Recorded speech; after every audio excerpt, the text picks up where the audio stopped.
then we'll jump into the lecture right away. अब इस chapter के अंदर as the name tells us chemical equilibrium, इसको आपने प्रीवियस चैप्टर के साथ मिक्सअप नहीं करना। उसका रीजन सिर्फ और सिर्फ एक है। उसका रीजन ये है कि हमारे पास जो प्रीवियस टॉपिक्स जो जितने भी हमने किए थे, रेट लॉ, रेट वो जो है rate constant everything, those were experimentally calculated. ठीक है। इसके अंदर हम लोगों ने बैलेंस केमिकल इक्वेशन पर डिपेंड करना है। ठीक है। Talha, what is the difference जी between the sir. Two chapters? इस चैप्टर में हमने किस चीज पे फोकस करना है? केमिकल इक्विलिब्रियम और हाँ, उसके बाद में chemical reaction. Balanced chemical equations पे इस पे हम फोकस करेंगे। जैसे लास्ट टाइम वो कांस्टेंट आ रहे थे ना, raise to the power of x, और उसमें हमने कहा था ये डाटा हमें एक्सपेरिमेंटली कैलकुलेटेड मिलता है, हम लोग इसके अंदर इक्वेशन से हेल्प आउट नहीं लेते हैं। वो चीज आपने ध्यान में रखनी है। ठीक है। इस चैप्टर के बिल्कुल स्टार्ट के अंदर जो उन्होंने पॉइंट्स डिस्कस किए हुए हैं, दो पॉइंट्स में हमें केमिकल इक्विलिब्रियम है तो हमारे पास रेट ऑफ रिएक्शन डिस्कस होगा।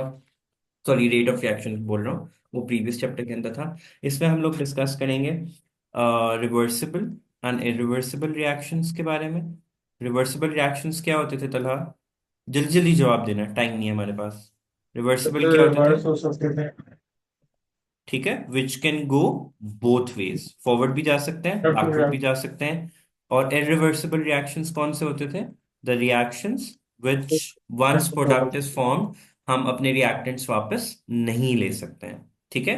Then there comes a point in a chemical reaction, dynamic equilibrium हम पहले भी पढ़ चुके हैं। डायनामिक इक्विलिब्रियम क्या होता था? जब rate of forward reaction and rate of backward reverse या रिवर्स रिएक्शन जिसको रिएक्शन कहते हैं, वो इक्विलिब्रियम में होता है।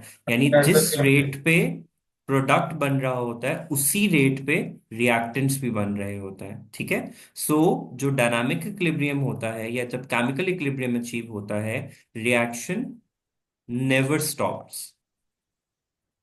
ठीक है। And why does it never stops? क्यों? क्योंकि फॉरवर्ड रिएक्शन और backward reaction they are occurring at the same rate, constant हो जाता है। हमने वो ग्राफ भी पढ़ा हुआ था कि रिएक्टेंट्स डिक्रीज करते हैं, प्रोडक्ट हमारे पास क्या करती है? इंक्रीज करती है हमारे पास, एंड दे बोथ बिकम, ये वाला लाइन आ जाती है हमारे पास, when both become constant the reaction never ends. तो स्टार्ट में उसने ही बोला हुआ है, describe what is meant by reversible reactions and dynamic equilibrium. So dynamic equilibrium is the point जब फॉरवर्ड एंड रिवर्स रिएक्शन जो है वो इक्वल रेट पे होता है, and concentration of reactants and product they remain same until unless हम उसको disturb नहीं करते।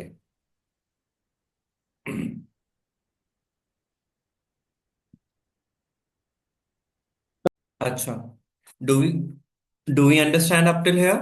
So the main theme of this chapter is to discuss dynamic equilibrium, to discuss the rate of forward and reverse reaction and their concentration, and how the chemical equilibrium could be disturbed, और वो हम पढ़ेंगे अंदर ली शॉर्ट्रे शॉर्टलियर्स principal जो होता है, ली शॉर्टलियर भी बोलते हैं, पता नहीं क्या क्या बोलते हैं उसको। बट इस प्रिंसिपल के अंदर हम ये पढ़ेंगे कि how we can disturb the chemical equilibrium, और वी कैन हम change the chemical equilibrium by changing the temperature, by changing the concentration, by changing the pressure, by changing the by adding catalyst to the reaction, हमारे chemical equilibrium पे क्या effect पड़ सकता है। ठीक है। फिर है define dynamic equilibrium between two physical states, तो हम लोगों ने बात की, फॉर एग्जांपल अगर हम वाटर की बात करते हैं, वाटर लिक्विड से वाटर गैस में जब वो कन्वर्ट हो रहा होता है, आपको याद होगा हमने वेपर प्रेशर पढ़ा था। वेपर प्रेशर क्या होता है? एक रिवर्सिबल रिएक्शन ही होता है कि जिस रेट पे हमारे पास वो वेपराइज हो रहे होते हैं उसी रेट के ऊपर वो वापस किस स्टेट में चेंज हो रहे होते हैं? वापस से लिक्विड स्टेट में चेंज हो रहे होते हैं। फिर उन्होंने डिस्कस किया state the necessary conditions for equilibrium and the ways that equilibrium can be recognize, कि हम इक्विलिब्रियम को कैसे रिकग्नाइज कर सकते हैं इन अ केमिकल रिएक्शन। तो हम उन चीजों को करेंगे। केमिकल इक्विलिब्रियम को रिकग्नाइज करने के लिए हमारे पास क्या क्या वेव्स हैं? Do you guys remember? Through which we can temperature. Identify the chemical equilibrium, कि वो रीच कर चुका है कि नहीं। तो हम उसको कांस्टेंट फिजिकली टेम्परेचर। नहीं नहीं नहीं नहीं, हम उसको आइडेंटिफाई किस तरीके से कर सकते हैं? So there are ways through which we can recognize dynamic equilibrium. उसमें हमारे पास आ जाएगा कि फिजिकली भी हम उसको आइडेंटिफाई कर सकते हैं और केमिकली भी आइडेंटिफाई कर सकते हैं, which is the second last topic of our chapter. फिर है state the necessary conditions for equilibrium. वो मैं आपको यहीं पे बता देता हूँ, आगे जाके बस आपने उनको याद रखना है हमारे पास, ठीक है। उससे पहले मैं आपको पहले केसी रिवाइज करा, तो केसी हमारे पास क्या होता था? It was the recip it was the ratio of forward reaction versus reverse reaction. KC का मतलब क्या होता था? रिएक्शन कांस्टेंट, या इक्विलिब्रियम कांस्टेंट भी इसको नाम देते थे हम लोग, ठीक है। तो केस मेनली जो हमारी कंडीशंस हैं वो डिपेंड करती हैं किसके ऊपर? केसी के ऊपर डिपेंड करती हैं। What is KC? Talha, what is KC? Ratio between products and reactants and की forward cost. And reverse reaction, reactants नहीं, फॉरवर्ड एंड रिवर्स रिएक्शन। और इसको हम क्या नाम देते हैं? इक्विलिब्रियम कांस्टेंट हमारे पास, ठीक है। उसके बाद हम लोगों ने उसकी कंडीशंस को डिस्कस करना है कि जो हमारे पास इक्विलिब्रियम की कंडीशंस होती हैं। पहली बात कि जो केसी है that only applies at equilibrium state, ठीक है। यहाँ पे कहीं लिखा नहीं हुआ, ठीक है। केसी जो है it only applies at equilibrium state. Equilibrium state के अलावा हम केसी वाली रिएक्शन को नहीं यूज कर सकते हैं, ठीक है। सेकंड जो है, वो जो केसी है it does not depend on the initial concentration of reactants और products, but depends on the temperature, ठीक है। और फॉर अ सर्टेन टेम्परेचर ही हम लोग जो है इसको कर सकते हैं डिस्कस, ठीक है। और फिर तीसरी चीज हमारे पास ये आती है कि केसी जो है वो डिपेंड करता है coefficient of balance chemical equation के ऊपर, ठीक है। यानी अच्छा, हम वो जब जाएंगे तो उसके ऊपर आ जाएंगे। पहला पॉइंट क्या था कि सिर्फ इक्विलिब्रियम पे अप्लाई कर सकते हैं। सेकंड क्या था हमारे पास? इनिशियल कंसंट्रेशन ऑफ रिएक्टेंट और प्रोडक्ट पे डिपेंड नहीं करता, बट किस पे डिपेंड करता है? टेम्परेचर के ऊपर। थर्ड पॉइंट हमारे पास क्या है इसका? कि ये डायरेक्टली प्रोपोर्शनल होता है या डिपेंड कर रहा होता है concentration of reactants and products के ऊपर, ठीक है। जैसे यही क्वेश्चन हमने लिखी थी ना आगे जाके भी, पीछे भी A into B into C into B plus D into D. ये स्मॉल सी बी और ए उनकी किसको शो कर रहे होते थे? कंसंट्रेशन को डिपेंड कर रहे होते थे, ठीक है। Coefficient of reactants and products balance chemical equation के अंदर, ठीक है। और जो मैग्नीट्यूड ऑफ केसी होगा दैट वुड इंडिकेट कि पोजीशन ऑफ इक्विलिब्रियम हमारे पास क्या है। क्या इंडिकेट करेगा? मैग्नीट्यूड उसका। इट मींस कि if it's less than one, तो हमारे पास जो है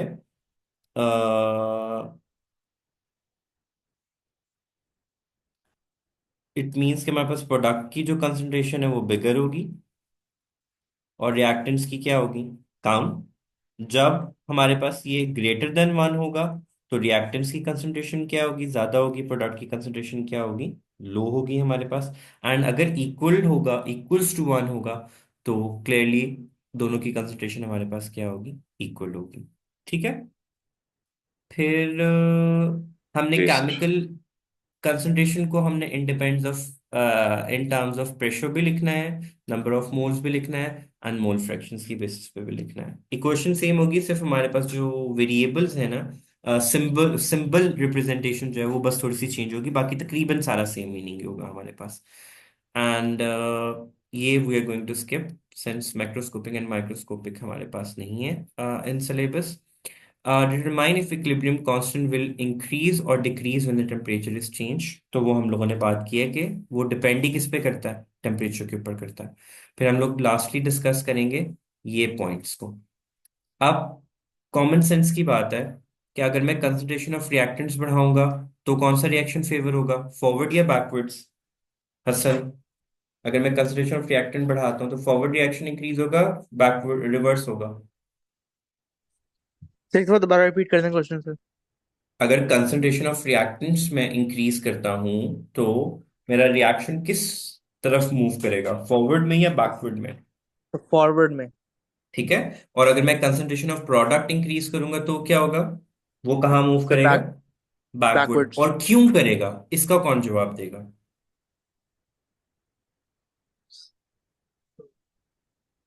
हु वुड आंसर? सर ये पहला वो सर पॉइंट है इसकी कि concentration of reactants in product should remain constant. Constant. तो अगर मैं रिएक्टेंट्स की कंसंट्रेशन को इसको मैं बढ़ा रहा हूं तो ऑब्वियसली इसको बैलेंस आउट करने के लिए प्रोडक्ट क्या होगा? इंक्रीज होगा। ठीक है। जब मैं प्रोडक्ट को इंक्रीज करूंगा तो अब यहां पे ज्यादा हो गया है, उसने किसको बैलेंस आउट करना है? अब रिएक्टेंट्स को बैलेंस आउट करना है। सो कंसंट्रेशन का इफेक्ट हमारे पास ये होगा। प्रेशर इंक्रीज करने से हमारे पास रिएक्शन उस तरफ मूव करता है जहां पे नंबर ऑफ मोल्स कम होते हैं। ठीक है। प्रेशर इंक्रीज करने से रिएक्शन किस तरफ मूव करेगा? जहां पे नंबर ऑफ मोल्स क्या होंगे? कम। फॉर एग्जांपल अगर रिएक्टेंट्स की साइड पे 2+1 बन रहा है और प्रोडक्ट साइड पे सिर्फ 2 बन रहा है, तो किस साइड पे रिएक्टेंट्स मोल्स कम होंगे? Number of moles sir to product जहाँ साइड पे पे। है। तो कंसंट्रेशन कहाँ पे मूव करेगी हमारी, सॉरी रेट कहाँ पे, इक्विलिब्रियम कहाँ पे मूव करेगा? फॉरवर्ड साइड के प्रोडक्ट। ऊपर। ठीक है। टेम्परेचर की डिपेंडेंसी प्योरली इस चीज पे होती है कि हमारा रिएक्शन एक्सोथर्मिक है या एंडोथर्मिक है। ठीक है। अगर एक्सोथर्मिक है तो रिएक्शन टेम्परेचर इंक्रीज करने की वजह से रिवर्स रिएक्शन इंक्रीज होगा, और अगर एंडोथर्मिक है तो टेम्परेचर इंक्रीज करने से फॉरवर्ड रिएक्शन जो है वो फेवर होगा, एंड वाइस वर्सा। ठीक है।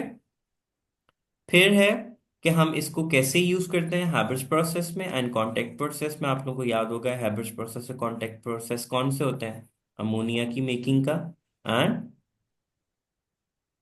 H2SO4 सल्फर बेसिकली मेकिंग का जो प्रोसेस होता है हमारे पास। एंड आगे बस उसकी कुछ एप्लीकेशंस हैं और कुछ बेसिक पॉइंट्स हैं। Do we understand the sir essence of this chapter? Sir मुझे वो प्रेशर वाली बात समझ नहीं आई, जो कहते हैं कि प्रेशर अगर वो मेरे बच्चे में ले जाता हूँ बस। वो उसका मतलब ये होता है कि फॉर एग्जांपल मेरे पास, मैं जस्ट एक एग्जांपल लिख रहा हूँ यहाँ पे। मेरे पास सपोज 2NH3 प्लस H2 है। वो दे रहा है मुझे 2NH4। मैंने रफ इक्वेशन लिखी है, इसकी कोई लॉजिक नहीं बनती। अब 2+1 क्या होता है मेरे पास? 3। रिएक्टेंट साइड्स पे कितने मोल्स हो गए? 3। और प्रोडक्ट साइड पे कितने थे? जस्ट 2। तो जब मैं प्रेशर इंक्रीज करता हूं तो मेरा रिएक्शन हमेशा उस तरफ मूव करेगा जहां पे नंबर ऑफ मोल्स क्या होंगे? लेस होंगे। वो number of moles reactant sides पे भी हो सकते हैं, वो number of moles product side पे भी हो सकते हैं। वो तो हमें एक बैलेंस केमिकल इक्वेशन बताएगी हमेशा से। ओके। जैसे जी सर। ये लिख देते हैं, ये असली इक्वेशन है। N2 + 3H2 gives 2NH3। अब रिएक्टेंट्स कौन से हैं इनमें से? तलहा। सर इसमें रिएक्टेंट्स एन और एक्चुअली है, एन और ठीक है। एच तो two total number of moles इस साइड पे कितने बन रहे हैं? 4। और यहाँ और पे नंबर ऑफ मोल्स कितने बन रहे हैं? 2। टू। अगर मैं इसमें प्रेशर को इंक्रीज करूंगा तो मेरा रिएक्शन किस तरफ मूव करेगा? टूवर्ड्स, कहाँ मूव प्रोडक्ट। करेगा? Towards product. क्यों? क्योंकि वहां पे नंबर ऑफ मोल्स क्या थे? कम थे। अब एक इक्वेशन लिखते हैं यहाँ पे कि carbon monoxide and oxygen react कर रहे हैं। ठीक है। इसने हमें दिया CO2। अब क्लियरली हम देख सकते हैं यहाँ पे इसके नंबर ऑफ मोल कितना है? 1। और यहाँ पे भी इसका नंबर ऑफ मोल कितना है? 1। ठीक है। ये कैंसिल आउट करके नंबर ऑफ मोल कितना बना देगा? 1 ही बना देगा। अब इस केस में भी अगर हम लोग प्रेशर को इंक्रीज करेंगे तो रिएक्शन किस तरफ मूव करेगा? टूवर्ड्स कार्बन डाइऑक्साइड, क्योंकि वहां पे नंबर ऑफ मोल्स क्या है? कम है। ओके। जी do sir. We understand up till here? जिस दैट इज तरफ द कम होता है उस कंप्लीट। तरफ प्रेशर। हाँ, जिस तरफ कम होता है उस जिस तरफ नंबर ऑफ मोल्स कम होते हैं, प्रेशर इंक्रीज करने से रिएक्शन उस तरफ मूव करेगा।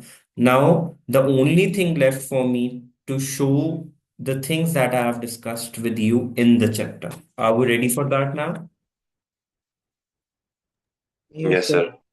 स्टार्ट में कुछ कुछ बातें लिखी हुई हैं कि reaction in which the reactants are completely consumed and converted into products are called irreversible reaction. Such reaction stops when the limiting reactants is used up. ये रिवर्सिबल रिएक्शन की डेफिनेशन आ गई 2 मार्क्स की। फिर आता है the net formation of product end before the limiting reactant is consumed, ये उसी के बारे में। Such reactions occur in both ways, that is forward and backward reaction, and are called reversible reactions. These reactions reaches a stage called chemical equilibrium. At this point, the concentration of reactant and products become constant. However, the reaction continues in both directions without changing the concentration of reactant and product under the existing condition. Such reactions never stop and are called reversible reaction. Okay? फिर उसने कहा है reversible reactions and dynamic equilibrium हमारे पास क्या होता है। अब उसने यहाँ पे दोबारा उसकी डेफिनेशन को डिस्कस किया हुआ है। A reversible reaction is the one in which the product once formed can react to form reactants again. Such reactions do not go to completion even symmetric amount of reactants are consumed completely, क्योंकि जब ये completely consume हो जाएंगे तो क्या होगा हमारे पास, product बढ़ जाएगी, तो प्रोडक्ट ब्रेक होकर दोबारा से क्या बनाना स्टार्ट कर देगी, रिएक्टेंट्स बनाना स्टार्ट हो जाएगी। सो सच रिएक्शंस नेवर स्टॉप। जैसे उसने ये रिएक्शन को डिस्कस किया हुआ है, नाइट्रोजन डाइऑक्साइड को डिस्कस किया हुआ है, NOCl को डिस्कस किया हुआ है। These are the few chemical equations जो रिवर्सिबल रिएक्शंस की वो है। व्हाट इज हैपनिंग कि N2O4 ब्रेक होके NO2 बना देगा, एमोनिया ब्रेक होके नाइट्रोजन एंड हाइड्रोजन बना देगा, and this all will be occurring at the same rate.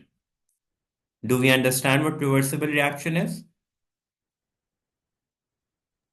If Yes, someone sir. asks, if someone asks what is dynamic equilibrium, तो हम कहेंगे dynamic equilibrium is that stage in a chemical reaction where forward and backward reactions are occurring at the same rate, which means कि the moment the product is formed, उसी moment के ऊपर it's breaking down into reactants. Okay?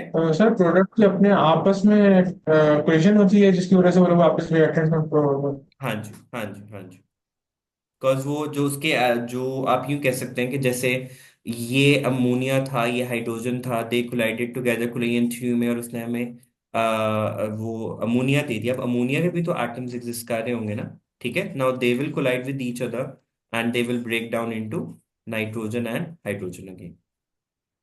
A very good question from your side. For example, N2 collided with H2 to give ammonia. अब जब ammonia, इसमें ना आगे जाके उन्होंने एक बड़ा प्यारा सा the line was really good. उसमें ये उन्होंने लिखा हुआ था कि जो केमिकल इक्विलिब्रियम होता है उसमें जो रिवर्स रिएक्शन इनिशियली क्या होता है, जीरो पे होता है, and then it gradually increases. And forward reaction, जो फॉरवर्ड रिएक्शन होता है वो क्या होता है, वो किस पे होता है, इंक्रीज करता है and gradually reduces to zero. ये मुझे ना अच्छी लाइन लगी थी इस चैप्टर के अंदर के फॉरवर्ड रिएक्शन क्या करता है, increases and gradually decreases, at the same time reverse reaction initially क्या होता है, जीरो, तो एंड 0 होता है। Increases gradually. क्योंकि वो हमें ग्राफ भी तो यही बता रहा था ना, ग्राफ हमने ऐसे बनाया था ना, ये रिएक्टेंट्स, ये प्रोडक्ट्स। बाकी इन्होंने ना बुक के स्टार्ट में भी लिखा होगा, अगर आप लोग अपनी बुक में देखो ना, यहाँ पे वो थोड़ा सा मेरे पास तो कंप्लीट PDF नहीं था, लेकिन आप लोगों के पास बुक्स हैं ना, ये उसने कहा हुआ कि डॉटेड लाइन हम फॉरवर्ड रिएक्शन से शो करते हैं एंड रिवर्स रिएक्शन जो बोल्ड लाइन है उससे शो करते हैं, और this is the point of chemical equilibrium.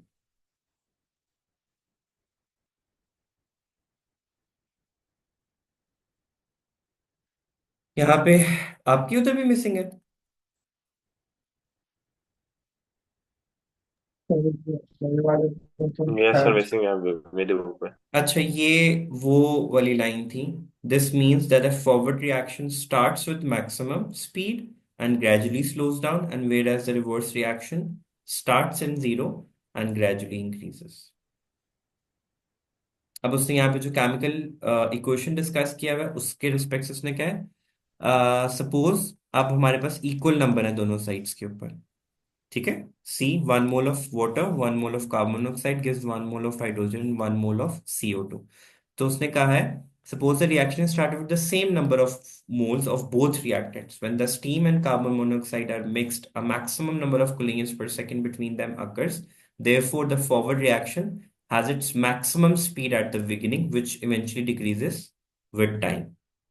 On the contrary, जब ये रिएक्ट करके हमारे H2 और वो बनाएंगे, अगली लाइन उसने लिखी हुई है as H2 and CO2 are consumed the forward reaction gradually slows down as molecule of H2 and CO2 accumulate. Now the reverse reaction starts with the increase in the concentration of H2 and CO2, more and more collisions per second occurs और हमारे पास दोबारा से क्या बनता है, hydrogen and carbon monoxide. अब ये इन्होंने वो दिखाया हुआ है, ये forward reaction and this product is now breaking into reactants again, और ये कंप्लीट केमिकल इक्विलिब्रियम पे इक्वेशन है हमारी, ठीक है। यू कह सकते हैं ये फॉरवर्ड रिएक्शन की है, ये रिवर्स रिएक्शन की है, and this is the equation at equilibrium हमारे पास। अब this is the important definition, I should highlight it.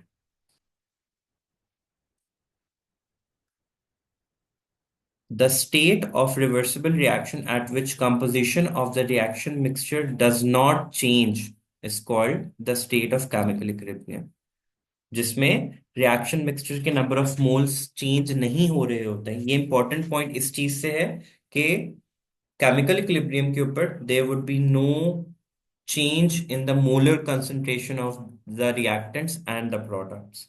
अगर हम इनमें कहीं चेंज लेके आएंगे तो केमिकल इक्विलिब्रियम क्या होगा, डिस्टर्ब हो जाएगा हमारे पास, जो कि हमारा नेक्स्ट टारगेट भी है।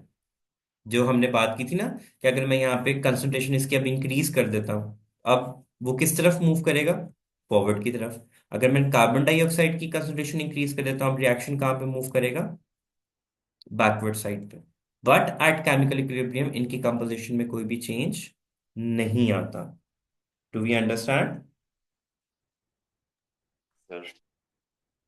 ये पैराग्राफ में भी उसने ये लिखा हुआ, with the concentration of reactant and product becomes constant, the reaction may appear to stop, but actually में वो stop नहीं हुआ। जितने टाइम में हमारे पास प्रोडक्ट फॉर्म हो रहे हैं उसी टाइम पे they combine to give us the reactants again, therefore it is a dynamic equilibrium. The system is dynamic equilibrium because individual molecules are constantly reacting, but the rate of forward reactions and backward reaction remain same and it remains balanced. अब पहला law हमारे पास जो है the law of mass action, इसके अंदर हम वो केसी find out करेंगे हमारे पास। अब बिफोर ये सब कुछ हम लोगों ने पढ़ा हुआ है। अब फॉरवर्ड रिएक्शन किसकी कंसंट्रेशन पे डिपेंड कर रहा होता है, रिएक्टेंट्स के, और रिवर्स रिएक्शन किस पे डिपेंड कर रहा होता है, प्रोडक्ट की कंसंट्रेशन के ऊपर। अब rate of forward reaction is represented as RF is directly proportional to the concentration of reactant and concentration of both reactant raised to the power of their mole, ठीक है। हमारे पास जब प्रोपोर्शनलिटी का sign हटाते हैं तो हमारे पास क्या आ जाता है, KF which is forward constant. Similarly जो रिवर्स रिएक्शन है वो किस पे डिपेंड करता है, प्रोडक्ट के ऊपर, KR आ जाएगा। हम जब इनकी रेशियो लेते हैं इक्विलिब्रियम पे दोनों रिएक्शंस क्या होंगे, इक्वल होंगे, ठीक है। तो हमने इन दोनों को इक्वल पुट कर दिया। जब मैं KF ओवर KR करूंगा तो ये इधर साइड पे जाके डिवाइड हो जाएगा और हमारे पास आ जाएगा KC which is a equilibrium constant. Let's not forget reactants and product की कंसंट्रेशन किसकी इक्वल होती है, मोल पर DM क्यूब के, ओके। जी सर। आगे ये वो कंडीशंस आ गई जो हमने डिस्कस की थी कि KC apply only at equilibrium. The subscript C indicates the concentration of reactant products in moles per DM cube at equilibrium state. Kc does not depend on the concentration of reactant or product, but depends on the temperature. It has only one value at a given temperature.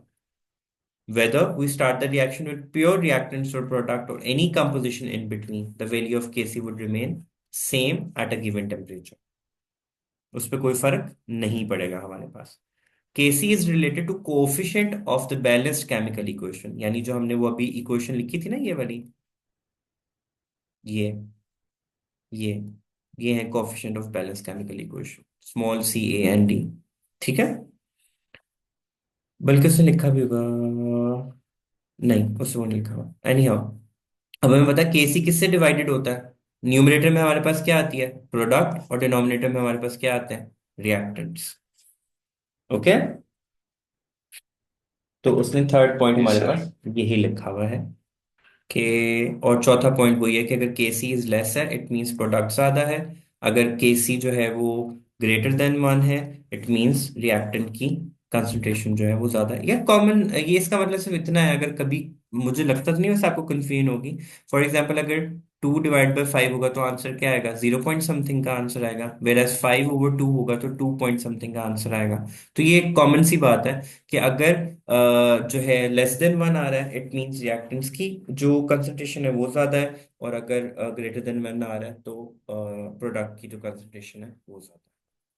ठीक है, यही उसने यहाँ पे लिखा है, you can see है K, the concentration of product is greater than those of the reactant equilibrium if Kc is greater than 1।